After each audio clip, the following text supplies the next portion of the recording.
Hello, it is Tuesday the 9th of January 2024. I'm Graham Hughes, and down here we have Ollie Bowler Hat Man. Oh, there he is. Hello. I'm here. Say hello, Ollie. How you doing? I'm all right. Evening to you. Hope Yeah, interesting past 24 hours. Well, I was going to kick off talking about this trial that Trump's just had, because it's mad, isn't it? He's basically saying that the president should have immunity for any crimes that the president fancies committing, forgetting that he's not actually president right now; someone else is. Well, this is it. I think this is what the prosecution brought up in the trial as like to get out. Well, not to get out of it, but what if like the president ordered the Navy SEALs to go and assassinate a political opponent? Yeah. And then resigned before resign before he gets impeached. Is he immune from that prosecution then? Well, during the impeachment. So I just explained today. So one of Trump's maddest bits of defense is that he's allowed to do whatever he wants because he was president, and therefore he had diplomatic immunity, like in Lethal Weapon 2, or like an absolute king, right? Like Louis XIV. He says that he has immunity from prosecution for any crimes that he committed while he was president. So this is actually, it's gone to one of the lower courts in DC. It's sorry, not in DC. It's one of the higher courts in DC, but one of the lower courts in the country, on its way to the Supreme Court. Now, the outcome of this is a foregone conclusion because the courts can't grant President Biden, not Trump, but Biden, the right to go and murder someone and get away with it. Yep. It's just why would they even? I don't see how this argument is entertained. But this does seem to me another thing that sort of some people brought up. This is trying a delaying tactic by his defense team, because obviously if this does go to Supreme Court, this potentially then sort of temporarily stops all the other trials. It just puts them on pause. Yeah. So that's what I've seen a lot of other people saying, that's the reason why he's sort of trying this on at the moment. But what happened was that the Jack Smith, is it Jack Smith? Is it the main prosecutor? Yeah. He's going after Trump, obviously, with everything he's got. Now, one of the things he tried to do is just take this straight to the Supreme Court. He tried to do this in December. He said, look, it's going to get to you guys eventually anyway. You're the people who are going to have to make a decision on this. And the Supreme Court, which is 6-3 MAGA conservatives, were like, we're not looking at it. We'll wait for it to go through court after court after court until it gets to us. Because they're obviously on Trump's side. They want to delay this stuff until he's president again, and then he can cause trouble. Yep. That's it. Honestly, it's one of these bizarre things where if this does get through, you've got a lot of Republicans who would love to like impeach Biden, but it looks like that's probably not going to happen now. But if Trump becomes president, well, all of a sudden that might be something that maybe Trump wants to pursue, or wants those crazy Republicans in the House and the Senate to go on and pursue. But you can't, because Biden's got immunity, because the same argument would apply then to Biden. But better than that, Biden can turn around tomorrow and tell his Navy SEALs to go and take Trump out, and not for a lovely meal. And he'll get away with it. He'll just say, yep, I'm president, do what I like. And so isn't Trump just... Okay, I get your point about basically he's doing it to waste time, which he is. But it's just the consequences of the court saying, yeah, it's fine, you can do what you like. You're the king. I mean, the president. You're the absolute monarch. And so, what you want goes. I just can't, So, that's probably going to go nowhere. Well, actually, it's going to go to the Supreme Court, isn't it? Waste more time. Yeah, it's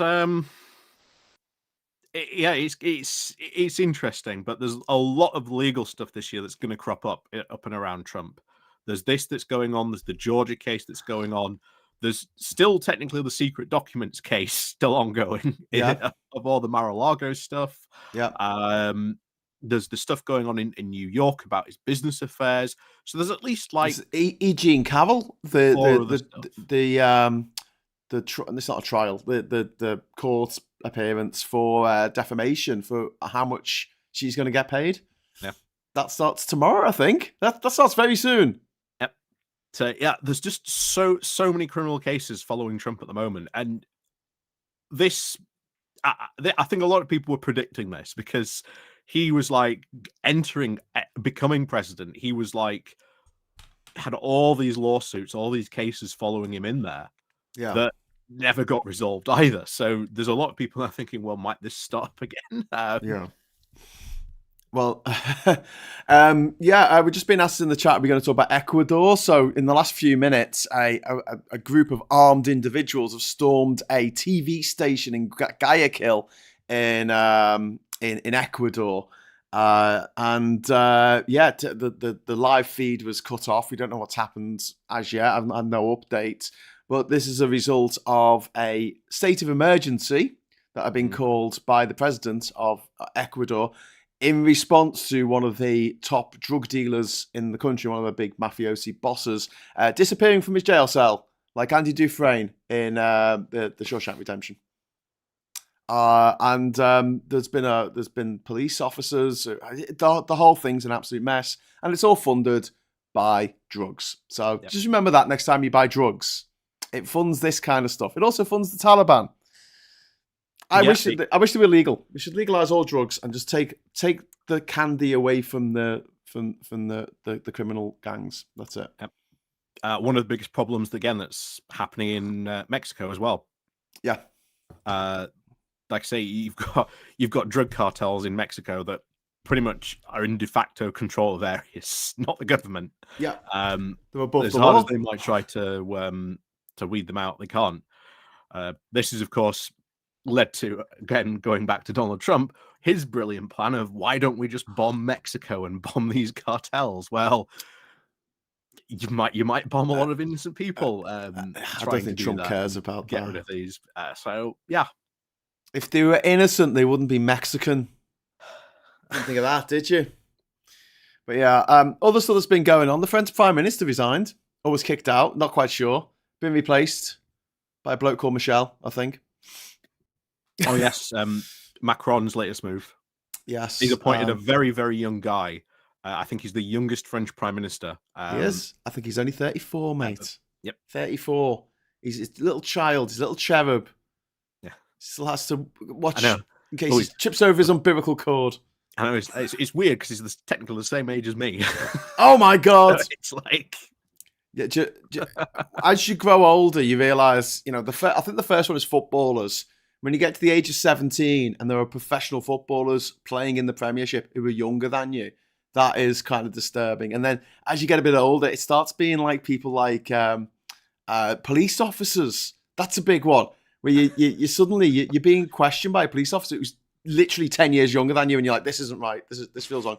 And then it's doctors. Doctors is the next big one that's really shocking. You go and see the doctor, and it's like, oh my god, you are in your 50s, right? You just have you have passed university.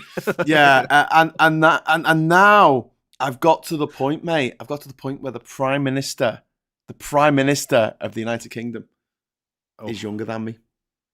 Oh. Oh. That one hurts. Do you know what the next one is? The Pope. The fucking Pope. That's the age where you're like, yep. Time to start sorting funeral plans. I'm old. Yes. Well, after Charlie carks it, then the next one, Willie, he's going to be younger than me. He's a couple of years younger than me. Old Willie the Fifth. William the Fifth, I think he'll be. Take the fifth. How many Williams have we had? Must have been 4. Yeah. 1, 2, and 3, and then we have 4. Yeah. William IV was king between, 1830 and 1837, and he was succeeded by Queen Victoria, I think. Am I back on the quiz team? Anyway, so we've got other stuff to discuss tonight as well. First of all, let's have a dip into what's been happening in Kosovo. So yesterday there was a little bit of movement on the whole license plate fiasco that's been dominating the news in Kosovo and Serbia for the last few months. So what's the update on that? Have they come to some agreement or something? So we'll probably fill people in first for those who don't know what's going on and why this license plate issue is so important. Essentially, of course, when you operate a country, having your country's license plates in your car is a pretty important part of essentially establishing your sovereignty. It says, this is where this car from, this is where, who it pays tax to in terms of sort of the government. And shall we say, the Serbians that still live in Kosovo have been refusing to use Kosovo's license plates. Okay. And in fact, we're sort of refusing to pay sort of the car tax almost to the Kosovan government. And of course, that's quite a big issue because this sort of really questions then like the sovereignty and the integrity of the Kosovan government. And of course, remember, this is what happened when Serbia got a bit grabby in the 90s and decided that it was going to take places like Kosovo and other areas during, shall we say, the fall of Yugoslavia back in the 90s. They're still at it. Or they haven't changed, shall we say? Well, Montenegro was part of Serbia and Montenegro until 2007, I think, when they voted for independence from Serbia, and they seem to go along with that. But there's a religious dimension with Kosovo in that there's a lot of ethnic Albanians who live in Kosovo. The reason being, Kosovo used to be part of Albania. So what are you going to do? I think, and I'm an idiot, so don't do what I say, but I think they need some kind of Good Friday agreement set up where if you are from Kosovo, you can choose to be Serbian or you can choose to be Kosovan. It's up to you. Why not? I mean, you can do that in the UK at the moment. In Northern Ireland, you can choose whether you want an Irish passport or British passport, both or neither. Maybe that's the way to go about it. That would require the Serbian government not being a nationalist government. Yes. German saying, that land is our rightful clay; it should belong to us. But they're a government, and governments can be put over a barrel with, sanctions and carrots and things like that. Dangle some European Union carrots in front of them. I'm sure they'll go for it. But I think that is something that's going to have to be negotiated going forward. Also in the news today, I saw about Kosovo. They've finally got rid of the visas for Kosovans coming into the EU. They used to need a visa, which is quite expensive. It's $160 or something. And of the sort of 400,000 people who applied for them last year, only 20,000 got them. So they were being quite arsy about who they were letting in. And obviously you've got countries like Spain, Greece, Cyprus, who were part of the EU but don't recognise Kosovo as a country. So they were a bit arsy about it. But apparently, if you're Kosovan now, you can travel visa-free throughout the EU. So one of the other things that happened as well was the Serbians that lived in Kosovo and refusing to use the Kosovan license plates. Well, obviously, if you're this, then the government goes, well, hey, look, if you're not going to use our license plates, we're going to take your cars. We're potentially going to fine you. You might end up in jail. To which, well, the Serbian government had a bit of a reaction to say that if that would happen, then they might intervene on that person's behalf, which some members, shall we say, of their government alluded to. Maybe there would be a raid on that certain police station or particular prison, which would obviously at that point potentially trigger a war. So yeah, this is another area that is yet another trouble spot that we've talked about. I think going to talk about probably for some time to come, because of course Putin loves the fact that everyone's being distracted by what's going on in between Israel and Palestine. He would love the world to be distracted again if Serbia decided we're going to go into Kosovo again, and just but take that part. The Kosovan force, NATO troops, the K4, they're still there, aren't they?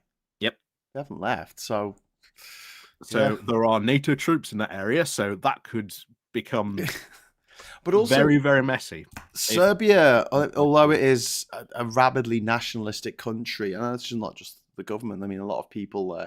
The biggest shit that I got on my travels to every country in the world was that I regarded Kosovo as a country, and I added it to my country list. I got so much shit about that from Serbians. They were the only people who were offended by it. But I was like, well, my country recognizes Kosovo as a country, so I had to go there.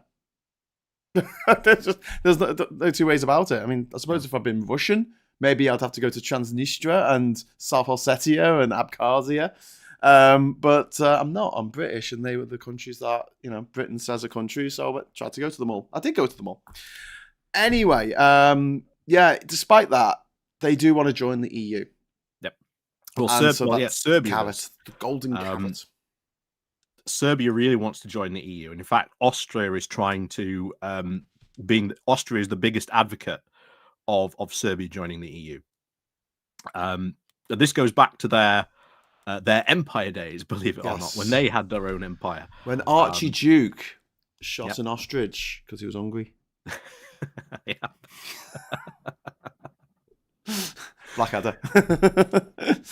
I miss Blackadder. I hope Rowan Atkinson, because Rowan Atkinson keeps on threatening and keeps on saying stuff about how much he would love to play Blackadder again.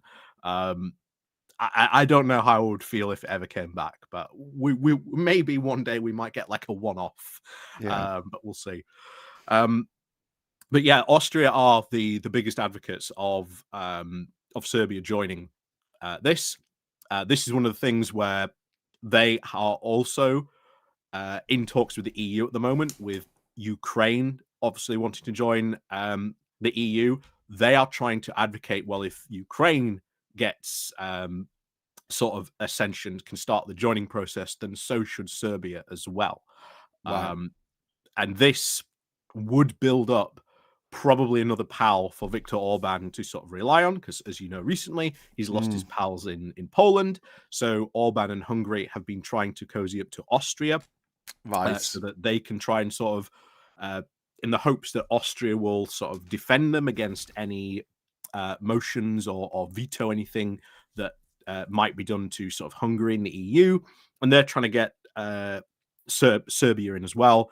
And this would create almost a triple block veto of three countries who would at that point could almost get away with anything they want and not worry about punishment, because they can just veto whatever comes for each other. It's one of those worrying things where should we let Serbia in to the EU knowing that that's a likely outcome? And I think this was where a lot of people said before, this is where we need to look at, maybe we need to get rid of vetoes in the EU. And maybe this solves the problem of that once and for all. Yes, I think that vetoes in something like the EU is tremendously unhelpful. I don't want it to be 50-50 necessarily. I don't want it to be a situation where the big countries can bully the little countries. But at the same time, I think having one dissenting member saying, "No, we're not going to," for instance, give money to Ukraine, it's not the best system. And the EU is flexible; they can change. It's I think they're more flexible than the British system at the moment.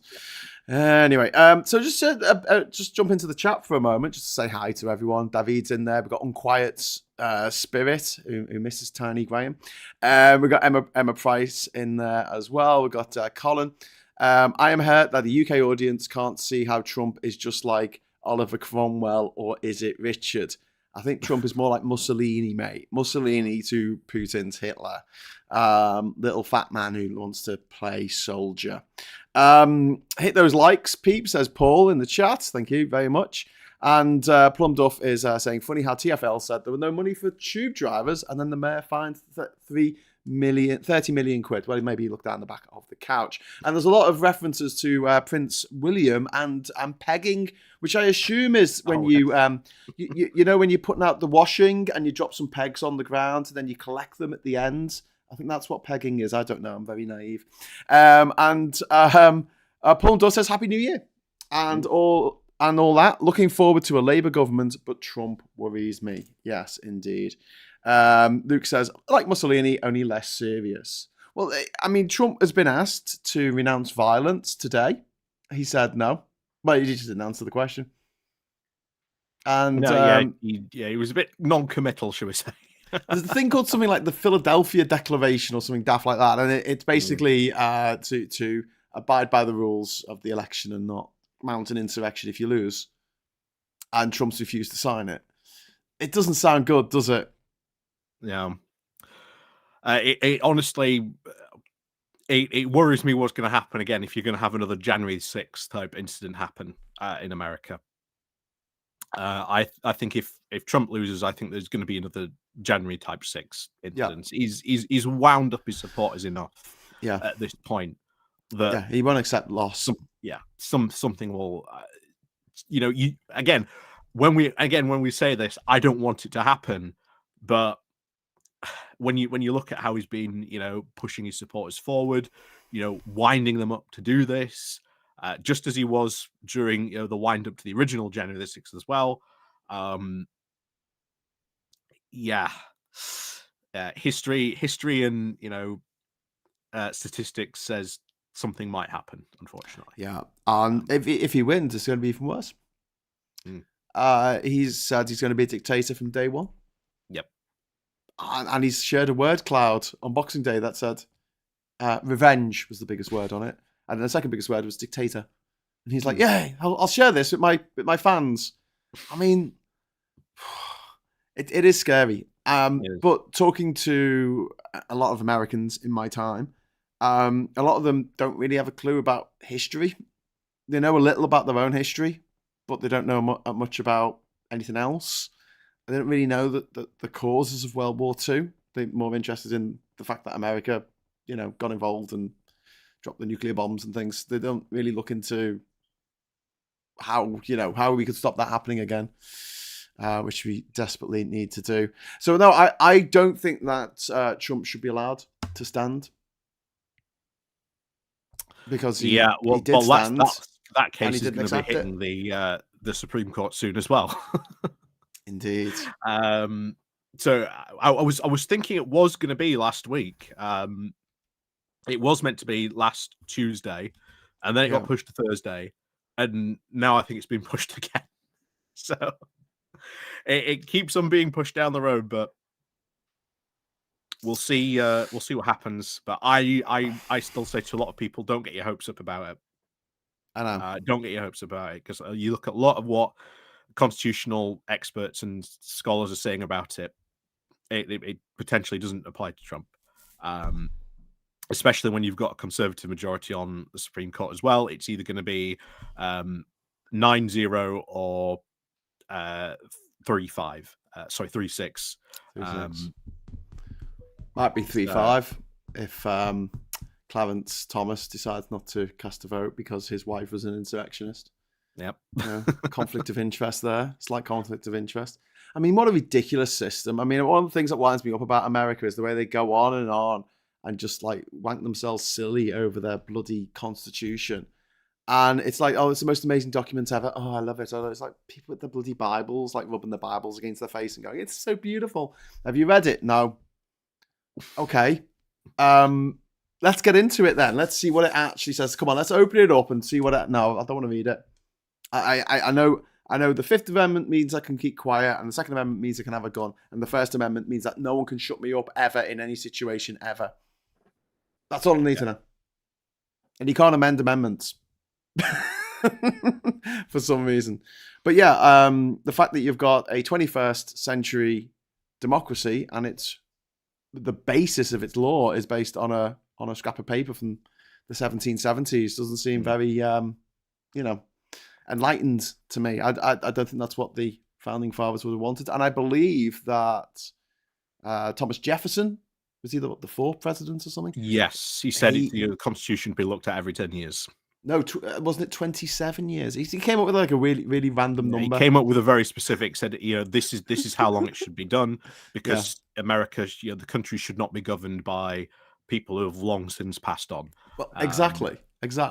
And so they should have made the Constitution easier to amend. And it's interesting that every single state in America, bar none, has its own constitution, and all of them have been heavily amended over the years, whereas the constitution of the federal American state hasn't, because apparently it's sacrosanct. You can't actually meddle with that. Did you also hear about the Trump crypto scam? No. Oh, no. Come on. You love your crypto scams. So Tell me, you remember Ollie. when Trump did his Trump bucks? No, I remember when he did his NFT cards of him like as an astronaut and a racing driver and stuff. Well, there's a second set of those now. Mr. Ben. But no, Trump released his own cryptocurrency. And of course, a lot of his supporters put their money into that. And that has basically crashed, making your investment completely worthless. So, yeah. Did he make some money out of it, though? Oh, he probably made a couple of million out of it. Brilliant. Well, you know what I always say? It's nice when the rich get richer. Oh, hang on. No, I never say that because it's not. Right, let's go to Pakistan. Yes. We have elections there next month. Yep. And Imran Khan is standing after getting out of jail. Yep. This is all a bit mad. Tell us more. This is one of the, as I think we've said going into this year, you've got 70 worldwide elections happening this year, and this is one of the big ones. Mainly because Pakistan historically has a very somewhat turbulent, shall we say, relationship with its civilian and military departments. And for the past 30 years, no Pakistan president has ever made it full their through term, because sooner or later they have a falling out with the military, and the military goes, sorry, we don't want you anymore, we want someone else. So elections now. Or the military pretty much just takes over running Pakistan for a brief period before the civilian authorities retake control of this. But it's been getting a bit worse over there, because obviously Imran Khan, he is the current PM, and essentially when people have been going to their office to register as a candidate or to stand in an election, they've been walking up to these stuff, putting in their papers, and then immediately turning around and being arrested. So officially at the moment, there was, and again, this is something else that's been just updated, there was, until about 48 hours ago, there was just Imran Khan for you to vote for. Oh, wow. However, Pakistan's previous prime minister, who was booted for, funneling money, shall we say? Oh, is the polite way to put it. Yeah, money just happened to end up in his account. It was just resting. It was just resting in my account. In his account. He has just been released from jail, and it looks like that he is now being put forward by the civilian authorities in Pakistan, which is now once again setting up a state where you are going to have the military-backed candidate and the civilian authority-backed candidate. That's how Pakistan's elections are currently shaping up, unfortunately. Well, again, it's an American presidential system, isn't it? Yep. Where you have one man with all the power. Just like I say, it's that's terrible what system. His, I gotta keep saying this. It's a terrible bloody system. a benevolent dictatorship like what they have in Singapore is probably preferable to the turmoil that you have when you have an Argentinian or a Pakistani election where it always comes down to one man who's invariably going to kill the other one at some point. I mean, it's violent, it's crazy, it's not the best way of doing things. The thing that is the big, obviously, as we said, indicator in sort of their politics is that it is the military versus the civilian, and that is their big problem in Pakistan. The military has far too much power, and it is sort of balanced by the fact that they do have a presidential system because they do listen to the Supreme Court. They do,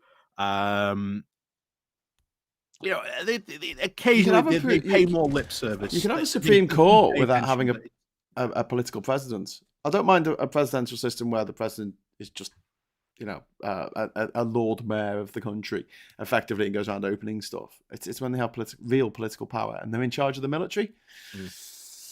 No. I'm not saying our system's perfect by any means, Ollie. I would never be that mad.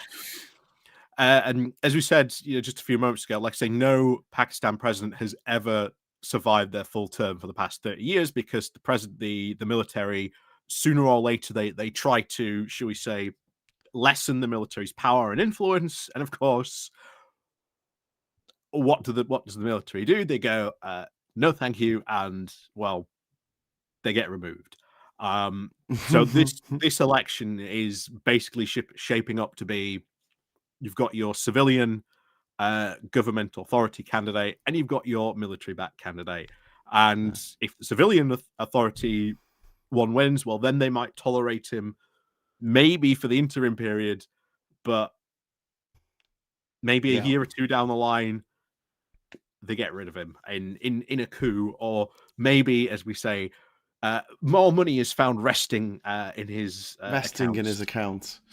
I just want a big shout out to Angry Nan in Manchester. Lovely place. I went to university in Manchester. I lived there for 4 years. But she says it's the home of soccer. First of all, what's soccer? Secondly, what? I think you'll find that Everton were established in the same year as Manchester, actually. We were St. Domingo's FC, weren't we? And they were Newton Heath, I think. 1878. Anyway, there you go. So I'm not having that home of soccer nonsense. That'll be Liverpool. Our cities won the league more than you have. And then home of soccer suffragettes. Okay, I'll let you have that one. And me. So that's good. Hello. And I was going to talk a little bit about this Ritter guy. Before we do, I want to talk about what's been going on in Japan because that's quite interesting. Oh, Japan. Okay, quick, go to Japan. We'll jump over Japan. Go to whatever country. Because Japan this year, Japan's not going to the polls, but next year it is. Yeah. And if you don't know Japan's political system, pretty much since the 1950s, they are a democracy, but they've had one-party rule. Imagine the Conservative Party consistently winning elections with like 300 plus MPs. They have consistently dominated the political landscape of Japan since the 1950s. Wow. You've had a ton of prime ministers. Shinzo Abe, obviously, probably the most recent one. Probably certainly maybe the most famous. I think maybe he died, most familiar to Westerners. Didn't he die recently? Yes, he was assassinated, unfortunately, and it was to do with this. Oh shit! The guy who shot him killed him because for the past just last year there were rumors starting to emerge that maybe these guys being in power for so long might have been a lot to their benefit and have, shall we say, maybe political dynasties being built. Maybe, shall we say, seats passed from father to son. So a lot of Japanese were for the first time in a long time starting to question the they're called the Liberal Democrats party the LDS, I think they are, in Japan. And because of this now, they actually started looking into this, and lo and behold, what have they found? Turns out a lot of members recently have, shall we say, been involved in taking money and putting it in an offshore account and thus resting in their accounts again. This has recently just kicked off. I believe the Minister for Education, I believe it is, being caught up in this.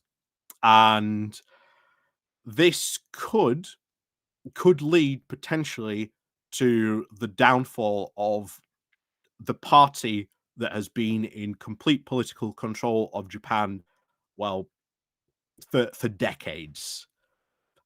So will that happen next year in the Japanese elections? I don't know, but I'll be keeping an eye on this, and if anything interesting happens, I shall bring it up. But I'm there's a amazed that lot. they've hung on that long, because one of the big problems in Japan, I guess, I don't know if they see it as a problem, is that their economy hasn't grown. I mean, I always got about our economy not growing since like 2007. Their economy hasn't grown since the early 90s. It's, to them, I think they value more stability.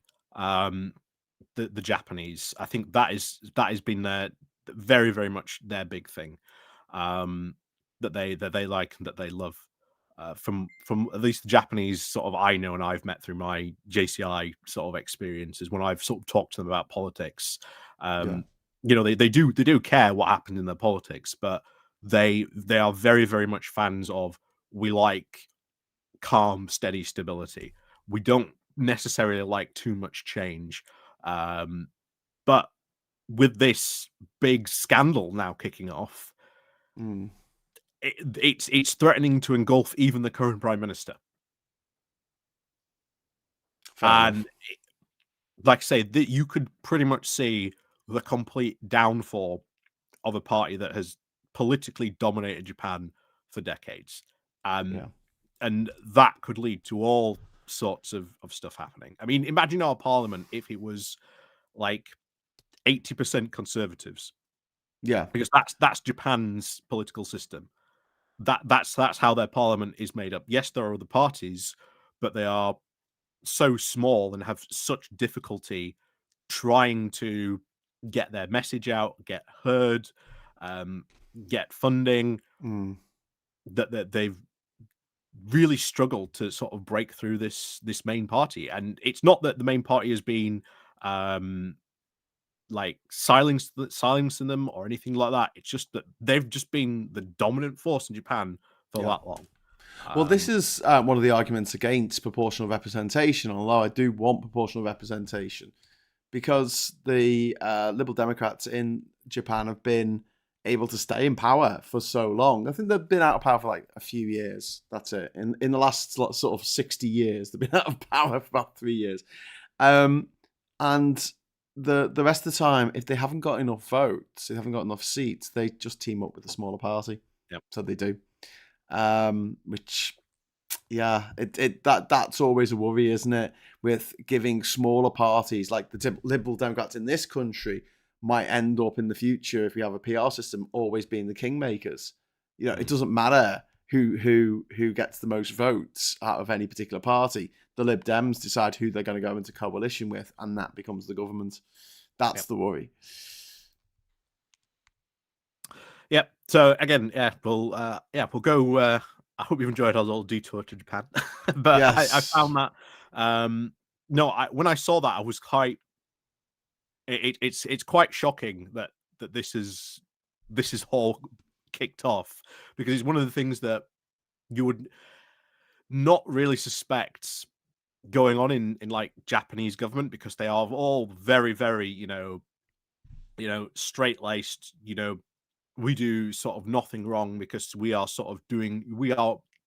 going into this job for the good of the country. And certainly sort of where they come from it culturally as well. So it's very, very shocking that this at the moment is unfolding. And like I say, if this does pretty much engulf the entire party, like I say, it's currently got the education minister. There's rumors, again, this goes all the way up to the current prime minister. So Oh wow. it could explode. It could explode massively if that does. So yeah, it's worth mentioning now because we might cover this maybe in a couple of weeks or even months time. Saying, yeah, you remember when we were talking about Japan and everyone was we're saying, well, there's this bit of a corruption scandal going on. Well, it's collapsed their government. Yeah, yeah. Well, we'll see. We'll keep an eye on that one. Okay, so let's go back to Ritter. Scott Ritter. Yeah. He used to be a UN weapons inspector back in the 90s when it was sexy. We all know. We all remember Hans Blix, don't we?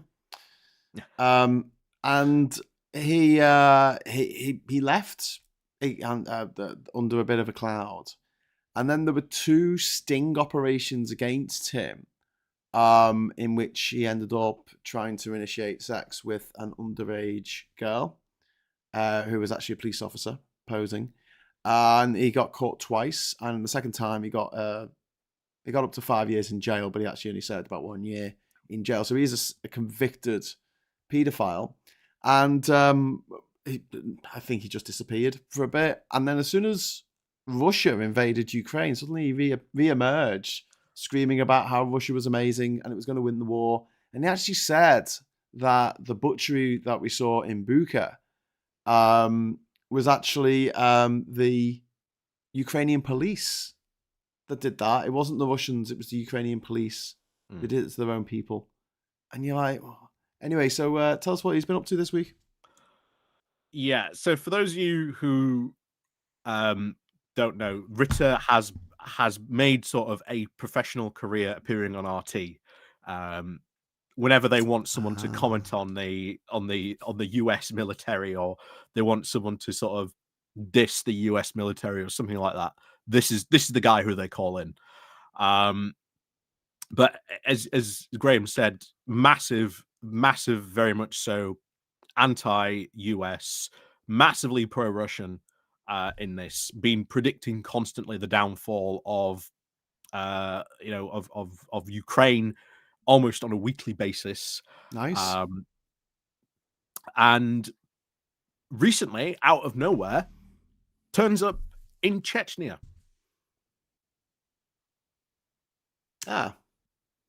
What's he doing there? He's not attempting to speak Russian, is he? Because he could make himself look like a bit of an arse if he does. Yeah. So a video appeared, and as a lot of people were commenting on this, saying just how bizarre and how weird it is that Ritter is now in Chechnya speaking in very broken Russian. Very broken Russian. Very Russian. To a point where he opens his speech and says good night to all the Chechens watching. It's that his Russian speaking is that bad. He mistranslates a ton of words. Then of course, as fun as that is to laugh at him for that, his point was, of course, that he was there to talk to the Chechens, to the Khavarites, because they have been Chechnya has been somewhat active in this war, but not officially. They've been, should we say, more used as force troops, that if, should we say, Russian troops are disobeying orders or anything like that, well, in come these guys and force you to the front. There's been no actual reports of them actually operating on the front lines. This is them led to them being called the TikTok soldiers, because they like to make a lot of videos on TikTok to say how good they are. But the reality is there's no proof that they're as good as they said.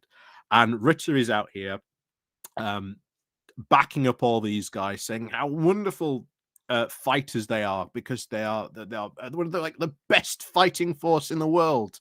And again, these guys spend more time on TikTok than they actually do in the field. And this is because these are pretty much the iron fist that is helping Kadyrov control Chechnya. He cannot afford to lose any troops in this war or commit any troops, because if he does, he might have, shall we say, trouble controlling Chechnya in the future. But yeah, it's weird, this Scott Ritter randomly turning up to praise Chechnya and the Chechnyan troops in this way, especially when he's, well, it shouldn't surprise us really, because he has been sort of very pro-Russian right off the get-go. But it's just a bizarre moment in this war as this is unfolded, and he's not the only pro-Russian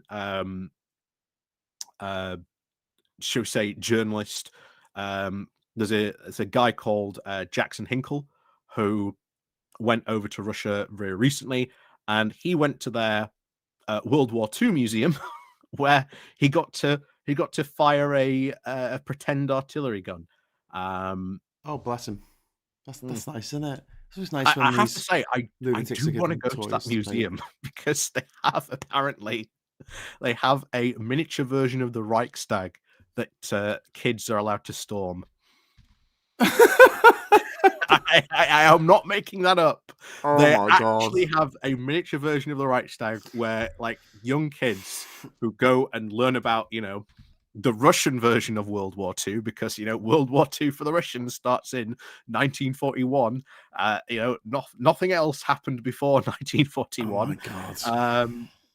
But yeah, they are sort of taught that, and there is a mini version of the Reichstag for them to go and storm. I wouldn't recommend anyone going on holiday to Chechnya anytime soon. The capital Grozny was absolutely flattened by Putin back in the 1990s, before he was president, actually. It's quite impressive. And it's led by an absolute bloody nutter who thinks that gay people should be put in a camp and cured one way or another. Kadyrov. Not somewhere on my top 10 list of places to visit in 2024. Talking of places that are not on my top 10 list of places to visit in 2024, Gaza is in the news this week, again, obviously because of the ongoing conflict there. The South African government, I think it's a government, are taking Israel to the International Court of Justice, the ICJ, this week. In what's been called a high stakes case. Accusing them of genocide, which is like the International Court of Justice was created as a response to the Holocaust, and they've drawn up the South African government has drawn up a 80-page document listing atrocities that have been carried out. 84-page filing to the court, and they're saying that Israel is engaging in, and risks further engaging in genocidal acts against the Palestinian people in Gaza. So this, I mean, I don't think it's going to stop anything, but bloody hell. We've also had one of the left-wing members of the Knesset. I can't remember his name now, but he's very, very big on Palestinian rights. He was beaten by Israeli police at a pro-Palestine rally a couple of years ago. There's a video of him talking and them throwing flash bangs at him while he's doing a video, trying to say what's going on, doing all this. So he said that he will help the prosecution in this. He's going to join with them on this, and the Israeli government hasn't liked that, so they've decided to impeach him and kick him out. Oh, for God's sake! So like I say, I think this was going to have, I think, a bit of consequences, because I don't see how Israel gets out of this. But a final ruling from the ICJ could take a very long time. Yeah. I don't think they can put something in now and say, "Oi, stop fighting now! Yeah. Everyone, get out of fucking Gaza! Stop killing people!" But what Israel probably do is they'll probably pull out. That's what other countries do, isn't it? When they go, don't want to have to go to the ICJ, don't have to go to the Hague, so we'll just pull out that whole thing. Like Russia and Belarus pulled out the Council of Europe, didn't they, after the invasion of Ukraine in 2022.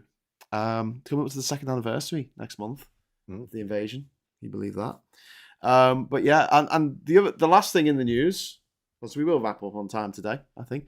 I won't be flying anywhere on a Boeing 737 MAX anytime soon. This is the plane that famously decided to take its autopilot cue off a doodlebug or something, and just basically crash the plane, which happened in Indonesia and also happened in Ethiopia, resulting in the deaths of everyone on the plane.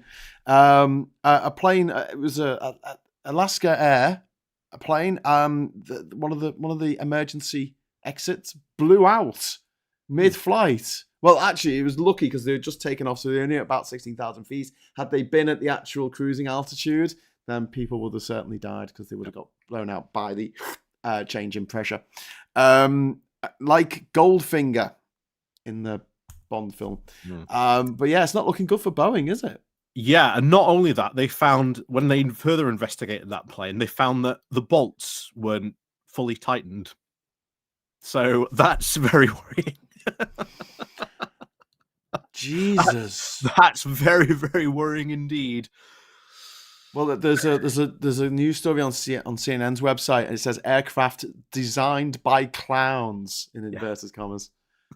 Boeing's fall from grace. So yeah, the plane that crashed in Japan last week after the earthquake, there was a small plane trying to take off. At the same time, a bigger plane was trying to land, and massive fireball. And we all saw the footage of that, and everyone on the big plane survived. We lost 5 people on the small plane, but the big plane, everyone survived, and that was an Airbus. So I know what plane I'm taking next time I fly anywhere. Is it an Airbus? Yes. Okay, I'll get on it. Not that I don't like flying, so it's not like I like doing that a lot. But you know, if I have to, if I must. But yeah, is that it? There was the Golden Globes, which were crap, and the presenter was about as funny as finding a lump. Although Gillian Anderson turned up in a vagina dress, which was awesome. Yeah, feeling the Scully vibes here. She just kicked ass.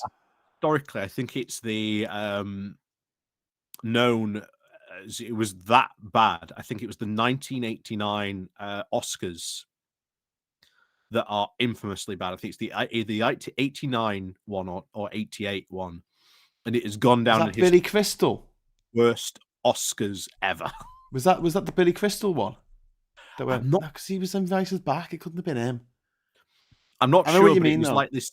They decided that they were going to do this musical number, and that they were going to get people involved from the audience. And of course, people from the audience didn't want to get involved because they saw how bad it was. Oh Jesus, no!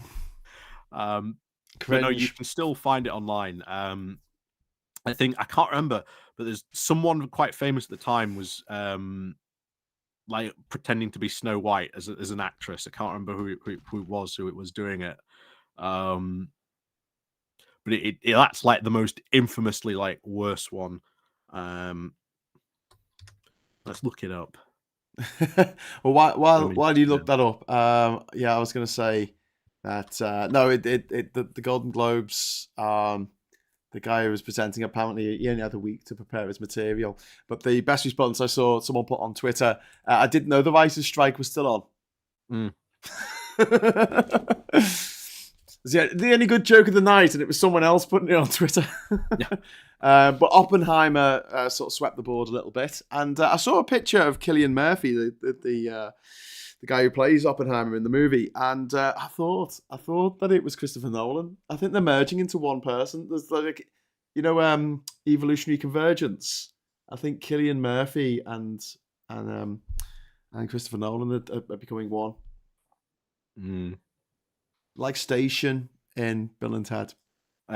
This is it. I was right. It's the worst moment in Oscar history. 1989. How Snow White and Coconuts killed the 1989 Oscars. Oh yeah, it's on the Guardian website. Yeah. Oh, it didn't have a host. Right, that's why it was the worst. It didn't have someone sort of holding it all together. Because Billy Crystal did a lot of them in the 90s. I remember him doing it. Yeah, Rob Lowe. Do you know who's the best? Do you know who's the absolute best Oscar host of all time? Hugh Jackman. I think he did it in like 2009, and he was bloody brilliant. He did like all these like musical numbers where he's like playing all these different Hugh parts. Jackman's very, very good. He was awesome. Get Hugh Jackman back. Who is it now? I think it was when we talked about him last week. How I Met Your Mother, who plays Barnaby. Doogie Howser. Yes. I'm just going to torture you by just not saying his name. Yeah. And he did the Tonys one year. But again, there's another actor who is like really insanely versatile, who should get far more work than he should do. Very, very good. Criminally underused. Well, he played Count Olaf in the TV series of a series of unfortunate events. Yes. And he was very, very good in that. A lot better than Jim Carrey was, because Jim Carrey just plays Jim Carrey in absolutely everything he's in. Hugh Jackman is awesome, says Nerdy Rodent. Don't disagree with that. Has Borat done it? That would be great, wouldn't it? Borat presenting the Oscars. That would be very funny. I don't think they get away with that. Maybe the Golden Globes. I think he maybe appeared one time, but I can't remember if he was actually ever presented, though. I'm sure he appeared. Neil Patrick Harris. Oh, that's the guy. That's it. David Cameron couldn't remember the technical words for planes, aircraft. Select committee today, Foreign Matters, aircraft for FFS. What a muppet, says Hugh. Yeah, but Hugh, you've said for FFS, and the first F in FFS means for. Unless you're talking about the supergroup Franz Ferdinand and Sparks. But this town ain't big enough for the both of us. Anyway, apparently it is. Ian McKenna said, instead of having individual parachutes, why don't they just have one big parachute for the plane? I've thought that as well. Well, the thing is, Ian, apparently, and you know, look, I only know what I've been told on QI, most people survived the plane crash. It's just they don't get out of the plane quick enough. You got about 90 seconds, you got to get out of the plane. Don't try and grab your stuff. Don't try and pick up your Game Boy and everything to get out. No, just get out the bloody plane as quick as you can. Because if you don't, you're in trouble. Neil Patrick Harris is awesome. Excellent in Doctor Who. He was very good in Doctor Who. And brilliant in himself in Harold and Kumar Visit White Castle, which in the UK was just called Harold and Kumar. It's Get the Munchies, wasn't it? Here, change the name. Rob Lowe and Demi Moore, About Last Night. So remember that movie based in Chicago, 1986-ish, in cinema. About Last Night. Do you remember that movie? I don't. No. If I squint, I can kind of nearly remember. No, I can't. Paul says he appears as himself when he pushes an old woman in a wheelchair off the stage. Oh yeah, he did do that, didn't he? Sacha Baron Cohen did that. Grab your passports in the UK though, or you'll get your next flight directly to Rwanda. That's from James. Anyway, Rat Pack says Vendetta. Okay, so anything else? Any other speaking of Rwanda, we might get some movement on that next week. That is finally due to land in some committees next week. So there could be some arguments about that crop up in Parliament. So watch out for that, because I think the sparks are going to fly, given the fact that we've already had a bit of blue on blue. Tory action already happened from Danny Kruger and the more moderate Tories firing back at him. So that could be interesting if that kicks off next week. But other than that, I think we're still looking at sort of what's going on. There's still no movement between Venezuela and Guyana, which is good, because no invasion, no war. Is the British battleship still over there? Yeah. We sent a battleship. There's a British cruiser over there at the moment still. So don't be naughty, you. Saying that. Venezuela. Things are still going all right-ish. The alliance that we've got in the Red Sea, patrolling the entrance to the Suez Canal, still under attack by Houthi rebels. Again, shooting a lot of rockets and drones down. And of course, trying to intercept and kidnap ships as well. Again, not very good at the moment, of course, them doing that, but No. yeah, it's gonna eventually evolve a more serious response, and I think you may end up seeing the debut of the F-35 if they decide to release it. The F-35. Yep. Is that the Windows key that makes your brightness go up on your computer? Oh no, the really long keyboard, a huge, really long keyboard. Press the F. Press the any key. I can't find the any key. Where's the any key? Where's the any key? David Farrow saying in the chat, a Cirrus SR-22 does have a parachute for the whole plane, but it's a 4-seater though. I mean, I don't know if the parachute, you'd have to have a massive parachute, wouldn't you, for a jumbo jet? And Nerdy Rodent saying planes should have detachable saucer sections. Oh no, wait, that's the Enterprise.